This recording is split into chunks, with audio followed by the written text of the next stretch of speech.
Welcome back to my channel. তো দেখো আজকে নিয়ে এসেছি আলু মাখা। তো এখানে আলু সিদ্ধ হচ্ছে আর এখন আমি কড়াইটা বসিয়ে নেব। গ্যাসটা চালু করে নিয়েছি। তো দেখো কড়াইটা বসিয়ে দিয়েছি আর এখন দিয়ে দেবো শুকনো লঙ্কাগুলোকে ভেজে নেব। তো দেখো ভেজে নিয়েছি আর পেঁয়াজ তো আগেই কেটে রেখেছিলাম। তো দেখো এখানে আলু সিদ্ধ হয়ে গিয়েছে আর এখানে পেঁয়াজ লঙ্কা সব নিয়ে নিয়েছি। আলুগুলোকে এক এক করে নামিয়ে নেব।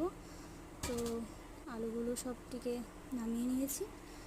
এখন একে খুবই গরম তো তার জন্য হাতা দিয়ে একটু মেখে নেব। তারপর লঙ্কাগুলোকে লবণ দিয়ে মেখে পেঁয়াজগুলো দিয়ে তো ভালো করে মেখে তারপর সরিষার তেল একটু উপর দিকে দিয়ে তারপর আর একটু ভালো করে মেখে নিলেই আমাদের আলু মাখা কিন্তু রেডি হয়ে যাবে। তো দেখো এখানে ভালো করে মেখে নিয়েছি আর এখানে আমাদের আলু মাখা রেডি হয়ে গিয়েছে পুরোপুরি। তো দেখা হবে নেক্সট ভিডিওতে। বাই।